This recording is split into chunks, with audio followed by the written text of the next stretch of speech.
in Britain a very, very long time. And perhaps I'd like to start just initially saying that, seeing that we are committed to raising awareness, we've been teaching all the caucuses for a long time at the university, and it's a very international cohort of students. So they have specific familiarity, for example, with the bravery and the fate of the Circassians in the 19th century. They read the scholarship and the practitioner works of, I hope the blurring can show, but Ahmed Zafayev's books. So I assure you that that's what I'm holding up. And I hope in some small but perhaps cumulative and long-term ways, we've contributed to awareness raising about this very, very important region. And I also find it a great honor to speak after some of these tremendous luminaries whose work I've known myself for a very long time. Speaking briefly, I think the first consideration, seeing that we are making commemorations here, is to consider some aspects of living history. I speak also, as others have, to the idea of thinking about the future, but I think it's very, very important to note at this point that in the 1990s, it was Chechnya that was on the front line, and that in many ways was betrayed by the West, a West that was committed to a series of humanistic values and was trying to impart them, especially through international organizations and the various forms of outreach to post-communist countries across Central Europe and Eurasia. So in a sense, there was a betrayal of the West's own values in allowing what became mass human rights violations, and perhaps that typification by admitting the Russian Federation to that representation of democracy, rule of law, human rights, minority rights, the Council of Europe, in the midst of that massive military operation. So there was a very, very high cost on every front, and that was borne by peoples in the North Caucasus. I also agree that we are still in the process of ending the Cold War and ending the Soviet Union. And an event like this contributes very importantly, as does many of the words that we've spoken already, to awakening policymakers that this is an ongoing process. And I agree with early comments made in this afternoon session about the general resistance or the conservative nature of existing powers to the idea of breakups, of new state creation. And that is a major consideration, and I think that explains a lot of, especially Western behavior in the early 1990s. But we have a very different dynamic now. If there's a gift, and I put that in quotation marks, if there's a gift from the 2022 invasion of Ukraine by the Russian Federation, it is finally to make Western governments realize, despite embedded interests in things Russian, what we were all dealing with. So a bigger picture is back on the agenda, and this is an opportunity, I think, that is really very, very striking, and it's perhaps one that could dissipate if it's not mobilized presently.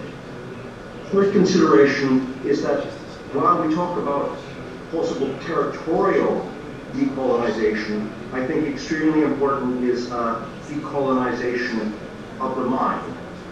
And to that, it is very, very unfortunate. I think that official Russian thinking continues to be of a backward-looking one, perhaps a 19th century one which sees hierarchies of states, that small people, small nations, small countries don't have a say, don't have a right. And by contrast, I think the European process has been one of decolonization. Think of Vienna with its massive imperial buildings, glorious to see, but now a country for a century, we're commemorating events in 1918 after the Great War and so forth. It's a country that is effectively beheaded. It has the imperial stature through its architecture, but lacks that empire. Few, I think of the Dutch as previous empire holders, or the Portuguese, or so forth. That's a realm for the historian.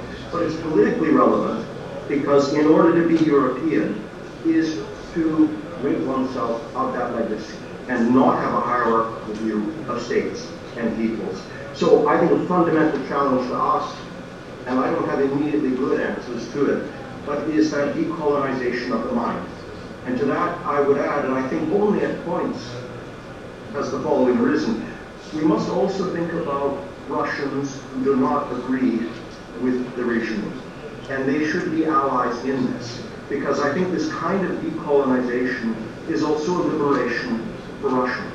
And when we think about the European process, we had the irony of a Germany that was so effectively decolonized that, of course, last year, when it came to a call for arms, and we know in this case we need arms, Germany's first response to Ukraine's cry was, of course, the 5,000 helmets, rather than lethal weaponry, which has become the constant now. That's to speak to how much countries and peoples could be changed. And that's something I'm afraid that has to be on the agenda, also with Russia as a state, and with many, many Russian people. But that's not to exclude, importantly, potential allies among certain Russian peoples. The Russians themselves, I think, will be better off from that process. And that's something that we could, and I think should, argue. Really, a final point is to come back to some of the practicalities. And again, I feel very, very privileged to have partaken in this event. And I would echo many of the comments made. It's a tremendous opportunity. There's an openness and a continuing openness in some policy circles now to think differently. This is one that might close, but it is there now. And hearing what I do and following as much as I can some of the initiatives that have been taken, it's tremendous, but I think there could be more. And among the suggestions, and I don't know necessarily all that's being done, but the thought of, quite frankly, a working group of putting together representatives from across the region to project, as many speakers have been saying, the possibilities, the degrees of actual cooperation and mutual understanding, the positivity that comes from that, but also engagement with supporters outside for further ideas, and especially to contribute additionally to testing the message, because that's challenging. And I'm afraid to say, as someone who has followed this region for some time, there are some stereotypes that exist that are unfair, that may be difficult to overcome. So working on projecting the image more would be very, very valuable. So establishing, if there isn't one, a working group of people who can assist in getting the messages out and thinking about how we build alliances across the region. I was very heartened, if I may say, about the talk of engaging with neighbors. That's absolutely essential, and really building the positives. And I think in that, history has a role. When we think about some of the legitimations of new state creation across Europe, motivating factors were often an understanding of history. That, for example, the Kosovan recognition was legitimated by many countries, by Western countries, by recognizing its historical experience. So there is a very, very important role, while we're forward-looking, to getting the messages of this history out and in consumable ways to the people who need to know. And again, one of the gifts of the horrors of 2022 is very, very belated, but is a fundamentally different understanding. So a good takeaway for all of us is exactly what is being done now, a recognition of this incredibly opportune moment for a reordering, which has potentiality for mutual betterment. Thank you very much.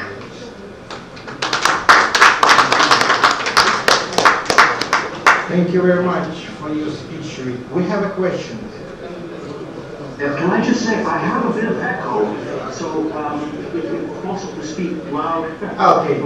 Be very helpful. It might be at my end. Okay, I have a question. Do you think the war in Ukraine, the World War III, and how will change war after this war? Is it World War III? And sorry, the second part, what that? How will change world after this war? Yeah. Well, it depends on how we define World War III. I don't think that in terms of actual conflagration, or the expanse of the violence. It's horrendous. I'm pained. I know a great number of Ukrainians, as I do Russians. I know many of the parts of Ukraine that have suffered horrendous violence and depopulation. It feels deeply personal. I think the Western restraint, which we know, is calculated to avoid that.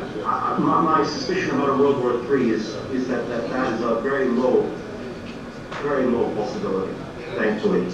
But in part answer to, I think, the second part of what you're asking, it has put so much more on the agenda, which wasn't available a couple of years ago.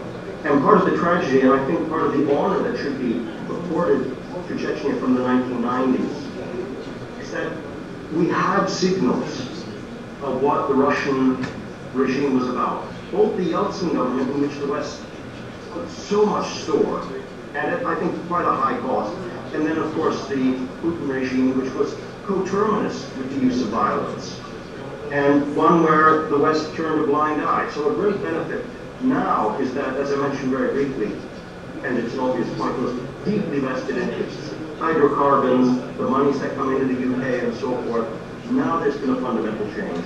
And that's the benefit, I think, to all. But, you know, feel free, if I haven't answered what you were asking, please feel free to rephrase that. Okay.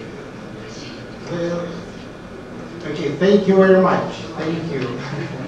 Because we have next speaker. Thank you. Thank you. All right. Great admiration to everyone. Thank you very much.